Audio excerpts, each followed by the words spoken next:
Uh-oh. Here comes trouble. Straight from Twin Town Sports Central. Oh, man, that felt good. Haven't done that in a while. Hey, let's do this thing. It's time for the Grovcast. Yeah. What's up, everybody? It's Eric Grover here. Happy New Year. 2012. A brand new year of sports on the Grovecast. Let's get right into things. Your new beginnings, and with that, I'm going to try and make a few changes around the Grovecast. I'd like a little more audience participation. That's where you guys come in. As you know, these videos are posted every week on YouTube. Like to see some more likes, some more favorites, want to see some more subscribers to the daily news. You can get your Grovecast right in your YouTube feed. Isn't that what you want? That's what you want. I know it is. So, yeah, I want to see some more comments. I want to know what you guys want to hear. Because that's how this podcast gets better. I want to know who you guys want me to talk to, what you want me to talk about, and what you don't want me to talk about, because God knows I can ramble on a little bit. So, that being said, let's go right into some local sports talk, because our teams are underway this year. Let's start it with the Wahpeton Huskies boys basketball team. It's 5-1 right now. Didn't get a chance to see their only loss of the season, so in my eyes they're still undefeated, and they're playing like an undefeated team. Just handled Fargo North, a team that is 0-6, but definitely a lot better than their record would show. That's going to happen when you have the best player in the conference, obviously, in a guy like Brady Severson. And the Huskies shut him down. You got to look at my boy, the Junkyard Dog, Jack Christensen, Junkyard Dog. I'm trying to press that nickname. I'm hoping it's catching on. I'm hearing that he's getting teased with it a little bit in practice. So when you see Jack around, be sure to tell him he's the Junkyard Dog. I just love what he does as a player. Here's a guy who sacrifices his body, does all the little things, gets to the basket, cheap buckets. He's Mr. Cheap Buckets. And he rebounds the ball, hustles to that corner. Nearly took me out when I was standing at the baseline taking photos on Tuesday night. Thanks for saving me. An ACL tear, Jack. Appreciate that. And then you got to look at Zane Medhog, who's really evolved. Here's a guy who was a good contributor last year, but he's taken that next step. He's well over 10 points a game, almost a double-double. Jack had a double-double last night, and my boy C-Money Miller finally heating up. He's not thinking about, C-Money, he's a real mental guy. And early on in the season, he was thinking a little bit too much about his shot. And now he's just feeling the flow of the game. And that's what you got to do.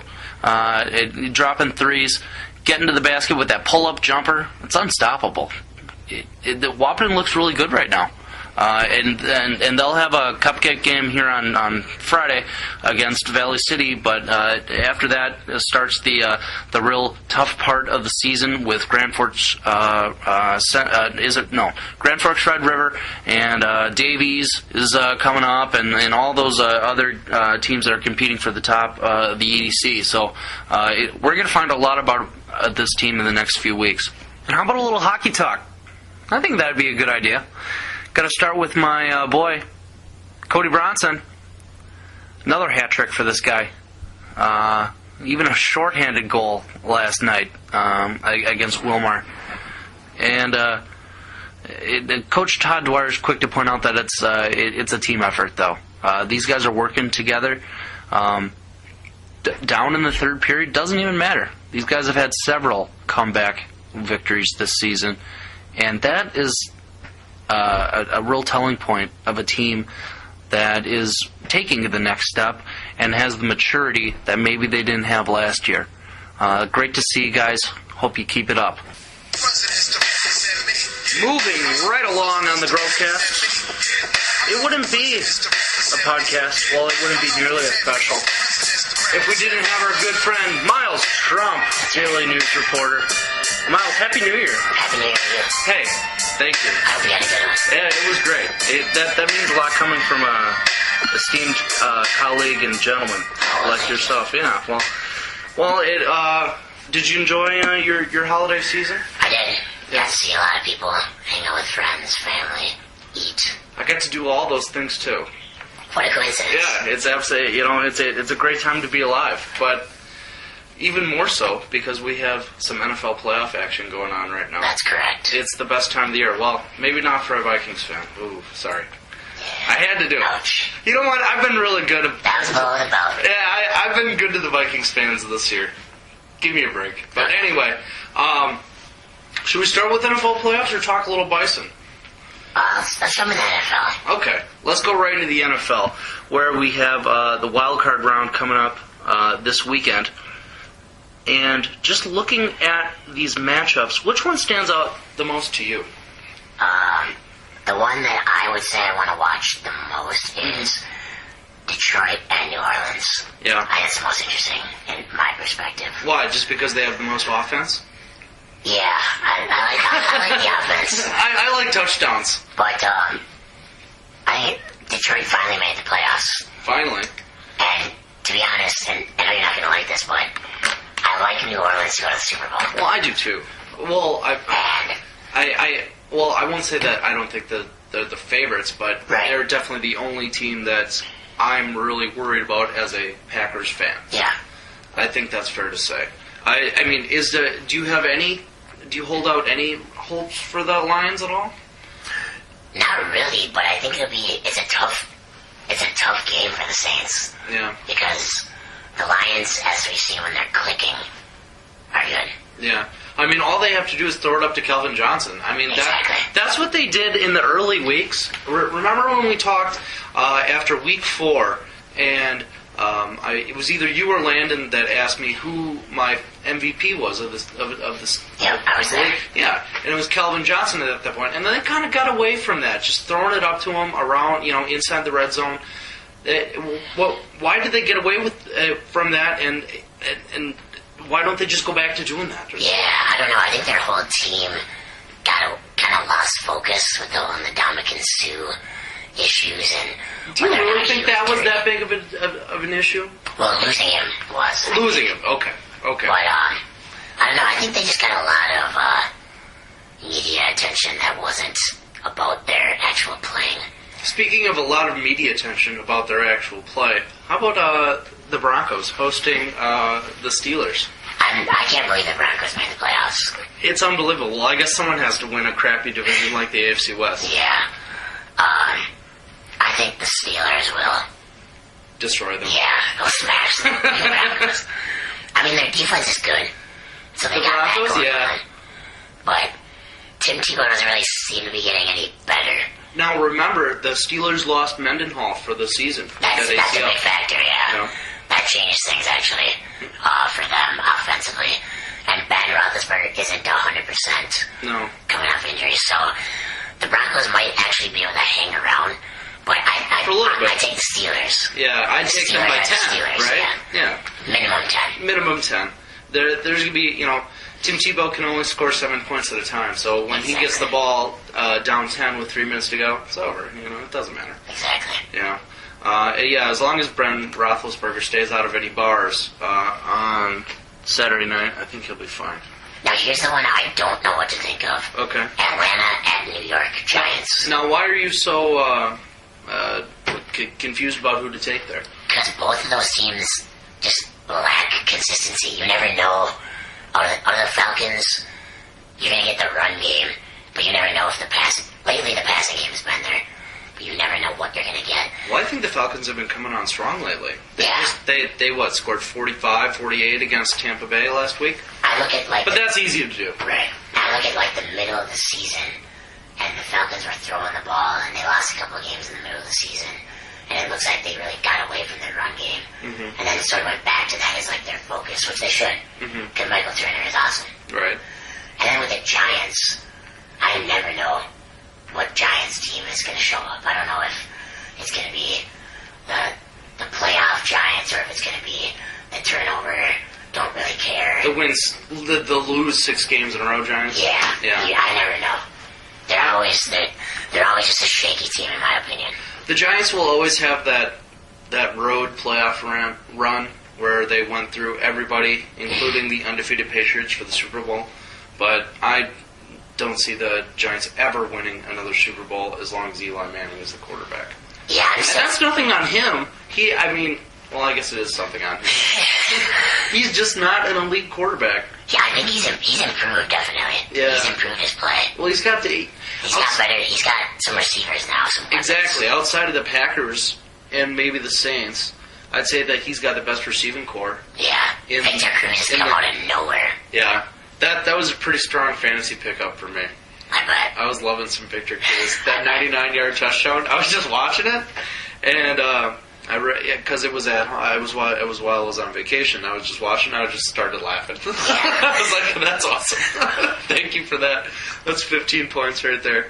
So here's my question. Let's get back to the NFC for a second. The team that everybody's writing off are the San Francisco 49ers.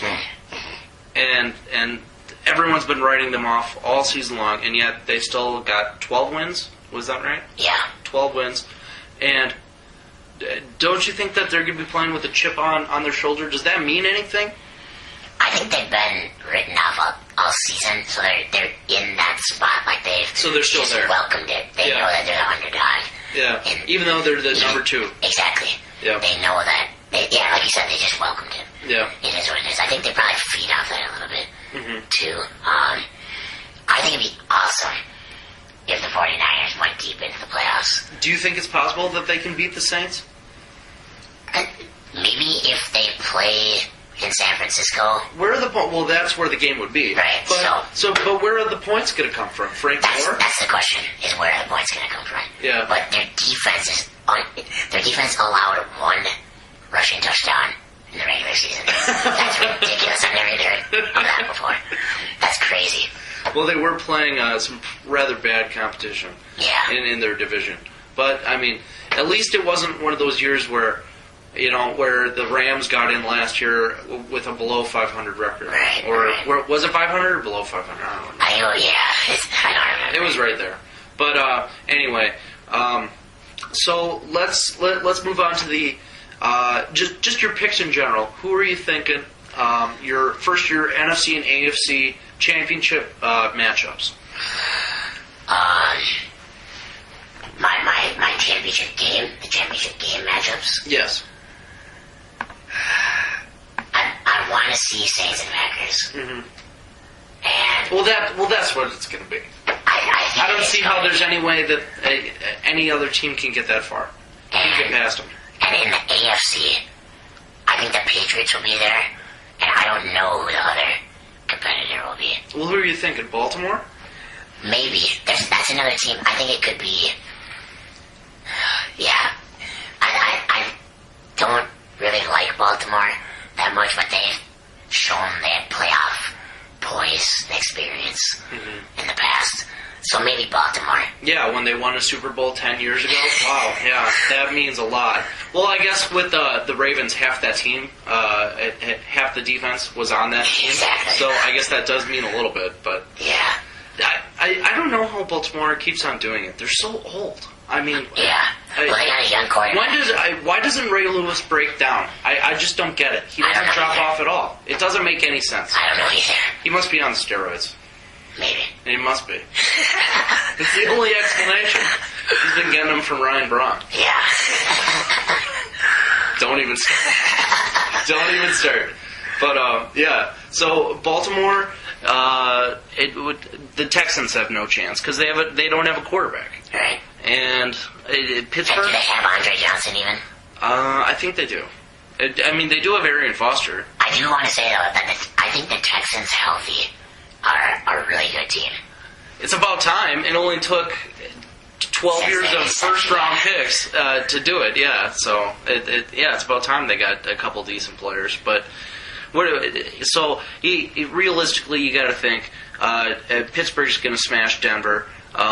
The Cincinnati-Houston winner doesn't even really matter. So it's New England, Baltimore, and Pittsburgh against Green Bay or New Orleans, and maybe the 49ers. Yeah, normally I would go with Pittsburgh, but I just don't like them without their starting running back. Mm-hmm. Yeah. And a banged up quarterback. Yeah. Okay. So, let's narrow the field. Make your Super Bowl picks. I'm going to go Patriots from the AFC. Mm-hmm. Look at him. I know you want to... Sweating right now. Just take the Saints. Sweating. Just take them. I'm going to go Packers in the NFC. Are you? Okay. I think that's a logical choice. I mean, But I don't think that the Patriots can beat the Packers. You don't? I don't, no. I think the Patriots are just going to outscore every team that they play in the playoffs. Except for the Packers. Except when they get to the Super Bowl. Yep. And they're going to come up against a team that can score just as well, if not better, than they can with a much, much, much better defense. Yeah, the only thing about the Packers give up lots of yards, but they have they force lots of turnovers. And they have playmakers. Yep, they do. And the Patriots. The Patriots are just bad on defense. I don't understand it at all, but... No, I don't understand it either, but they're lucky they have Tom Brady, because without him, they wouldn't be much of a winning team this year. So, how are you liking your Timberwolves so far? I'm actually excited to watch the Timberwolves. I was looking at... there you go. I was looking at the schedule tonight. They play at 7 tonight against the Grizzlies, I'm pretty sure. Mm-hmm. They've been exciting. They're an exciting 2-3. That's all I can say. They are an exciting 2-3. Yeah. They almost beat the Heat the other day. They almost beat... their first 3 games that they lost were all decided on last-second shot where they could have tied it or potentially won it. So they could be 5-0. But they missed every shot. Yeah. So... Do you think that they have a chance... Now that you've seen them play, do they have a chance of making the playoffs, sneaking in as the 8 seed? Or even a 7? I think the ceiling's a 7 seed.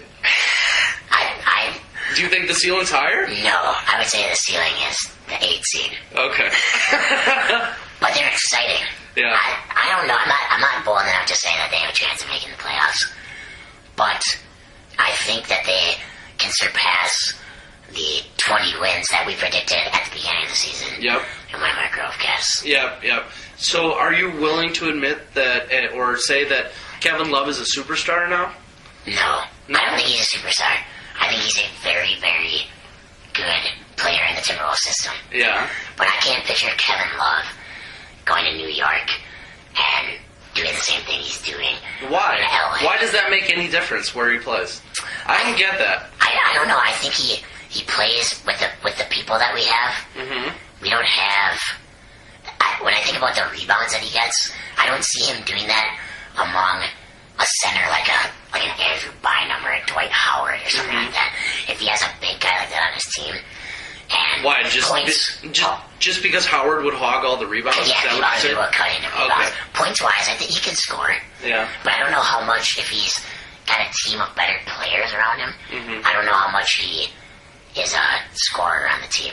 Well, in the Heat game, who was it who took the last shot for the team for the T-Wolves? I think it was Wayne Ellington. Yeah. I mean, you got to have a better guy to take the shot at the end of the game than Wayne Ellington. That's the problem about the Timberwolves is who is the star, who is the superstar, who takes the last shot in that game. What have you thought of Rubio?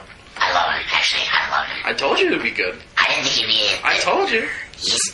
The way he passes is amazing. He was making D-Rose look foolish a couple of years ago. Yeah, I have started to fall in love with Rubio. Yeah, are you going to pick up a jersey T-shirt, maybe? Maybe. I don't know. We'll see. We'll see how he is 3 months down the road from now. Okay. But I'm excited about him. He'll be the starting point guard shortly. Yeah, and just looking over the NBA overall, is just the Heat are just going to run over everybody? Is that what's going to happen? I think so. I mean, look at how the Timberwolves beat the Mavericks. They won by like 16. Oh, I know. The Mavericks are awful. If that's the Heat's biggest competition in the NBA. Well, they're definitely not. No way. Yeah, but just from the standpoint of being the defending champions. Yeah. I don't know who is going to be their biggest competition. Mm-hmm. I really don't know who. When I look at them, I just see that they're better than everyone else. Maybe the Clippers, the Lakers? I'm not buying into the Clippers hype quite yet. They're fun to watch. Everyone's all over them. Yeah, they're fun to watch, but I don't know. I don't know. We'll see. I think they need another year. Yeah. It might help them out with the shortened season, but we'll see how it goes. Yeah. Well, let's wrap it up with the Bison real quick. A team that I have not even watched at all this season. Yeah, I barely watch them. Because I'm always working on Saturdays, running around here, covering basketball, hockey, wrestling, etc., etc. From what I've seen, Sam Houston looks pretty darn good. I know it's going to be hard for the Bison to win the game. Yeah, I watched them actually for about 15, 20 minutes a few weeks ago on ESPN2. Mm-hmm. They look good. They dominate. I can't remember who they played, but they dominated the team that they played. They look good. So it'll be interesting to see what happens. It's going to take a Ryan Smith, a big game from Ryan Smith. The Wahpeton native, right? The Wahpeton guy. Everybody loves Ryan Smith. And he's going to have to deliver. Yeah, it'll be fun to watch. It'll be fun to see. All right. Well, you're going to be watching that game. I'll be watching it. And we'll have a full recap next week. Definitely. All right.